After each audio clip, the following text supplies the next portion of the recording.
آج کی یہ میری ویڈیو تمام مسلمانوں کے لیے بہت ہی اہم ہے، اسے سکپ مت کیجئے گا۔ ہو سکتا ہے یہ ویڈیو آپ کی زندگی میں انقلاب برپا کر دے۔ میں جو آپ کی خدمت میں گوش گزار کرنا چاہتا ہوں، ان میں سب سے پہلی بات یہ ہے کہ 8 مارچ کو چند مکار، عیاش، بدماش، بدتماش، اوباش، آوارہ قسم کی غلیظ ترین، بدترین یہود و نصارہ کی ایجنٹ، دشمنان اسلام کی پیداوار اور ان کی تربیت یافتہ ملک پاکستان جیسی پاک سرزمین کو جو لا الہ الا اللہ کی بنیاد پر بنائی گئی، اسے گندا کرنے کے لیے چند گندگی کے ڈھیر پلے کارڈ اٹھائے میدان عمل میں نکلتی ہیں اور نعرہ کیا لگاتی ہیں کہ میرا جسم میری مرضی، میں کوئی بچے پیدا کرنے والی مشین نہیں ہوں، اپنا کھانا خود گرم کر لو، وغیرہ وغیرہ۔ اتنے گندے، بدترین اور غلیظ ترین نعرے ہوتے ہیں جو پوسٹروں پہ آویزہ ہوتے ہیں، جنہیں میں آپ کے سامنے بیان نہیں کرتا۔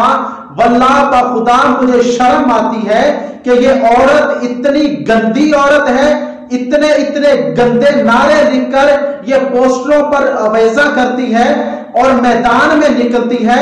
اسے شرم آنی چاہیے۔ یہ کون سے حق کی بات کرتی ہے؟ کیا چیز ہے جو انہیں اسلام نے عطا نہیں کی؟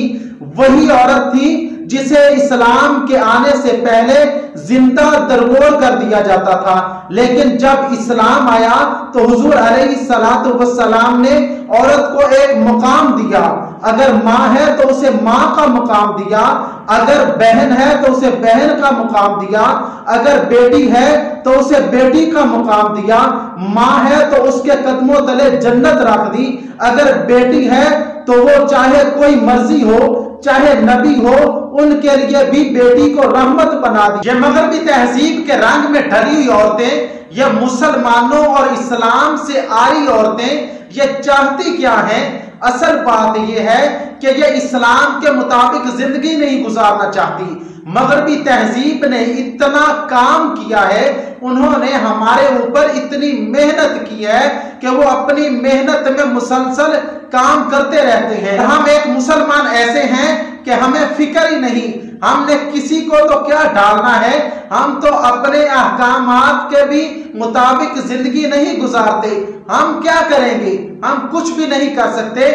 ہم سے تو بہتر وہ عورت تھی جس نے سینکڑوں ہندوؤں میں نقاب اور حجاب کو نہیں اتارا اور اللہ اکبر کا نعرہ لگایا اور سینکڑوں ہندوؤں پہ وہ باری ہو گئی۔ اور ایک یہ ہے کہ ایسے ملک میں رہ رہی ہیں جو لا الہ الا اللہ کی بنیاد پہ بنایا گیا اور یہ اسلام سے آری ہو چکی ہیں اور یہ چاہتی ہیں کہ ہمیں پردہ نہ کرنا پڑے۔ یہ مسلمانوں کے ملک میں رہ کر بھی ہڈ حرام بنی ہوئی ہیں، یہ نہیں چاہتی کہ ہمیں نماز پڑھنا پڑے۔ یہ سب سے زیادہ پردے سے آری لوگ ہیں۔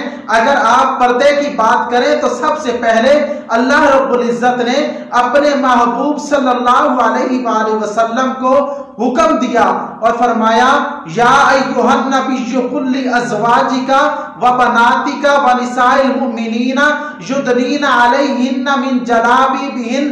اللہ رب العزت نے مسلمان عورتوں کو بعد میں رکھا، سب سے پہلے اللہ رب العزت نے فرمایا اے نبی اپنی عورتوں، اپنی ازواج اور اپنی بنات یعنی اپنی بیٹیوں کو پردے کا حکم دیں۔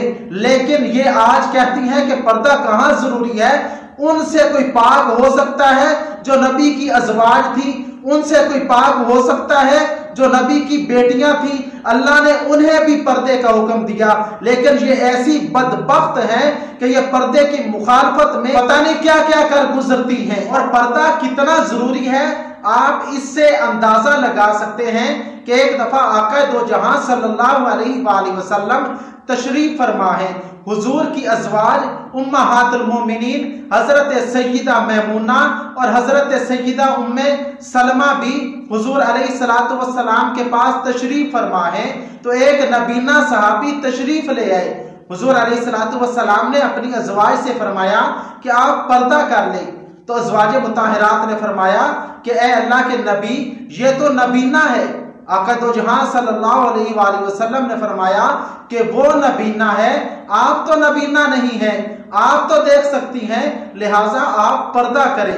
لیکن یہ کیسے لوگ ہیں جو اسلام کی مخالفت میں خود کو مسلمان بھی کہتے ہیں، لیکن مسلمانوں کی مخالفت میں، اسلام کی مخالفت میں، قرآن کی مخالفت میں، احادیث کی مخالفت میں یہ پلے کارڈ اٹھائے میدان عمل میں اتر آتی ہیں، تو میرے خیال سے یہ مسلمان نہیں ہو سکتی، کیونکہ ایک سچا مسلمان کبھی بھی اپنے نبی کے خلاف قدم نہیں اٹھا سکتا، اور یہ تو سراسر تمام کے تمام قدم اللہ اور اس کے رسول صلی اللہ علیہ وآلہ وسلم کے خلاف اٹھاتی ہیں۔ تو میری تمام مسلمان عورتوں سے، اپنی تمام ماؤں، بہنوں، بیٹیوں سے ریکویسٹ ہے کہ ان بدبخت عورتوں کے جال میں مت پھنسیں، اور اللہ اور اس کے رسول صلی اللہ علیہ وآلہ وسلم کے بتائے ہوئے حکموں اور طریقوں کے مطابق زندگی گزاریں، اور ان کے خلاف جس حد تک ہو سکے اپنا قدم ان کے خلاف اٹھائیں اور میدان عمل میں اتریں، اور مسلمان ہونے کا ثبوت دیں کہ مسلمان ایسے نہیں ہو سکتے، یہ مسلمان نہیں ہیں۔ مسلمان کیسے ہوتے ہیں؟ وہ ہماری مائیں بہنیں جو پکی اور سچی مسلمان ہیں، وہ اس کا ثبوت دے گی۔ اللہ رب العزت ہمیں اس پہ عمل کی توفیق عطا فرمائے۔ اللہ رب العزت ایسے تمام فتنوں سے بچنے کی توفیق عطا فرمائے۔ وآخر دعوانا ان الحمد للہ رب العالمین۔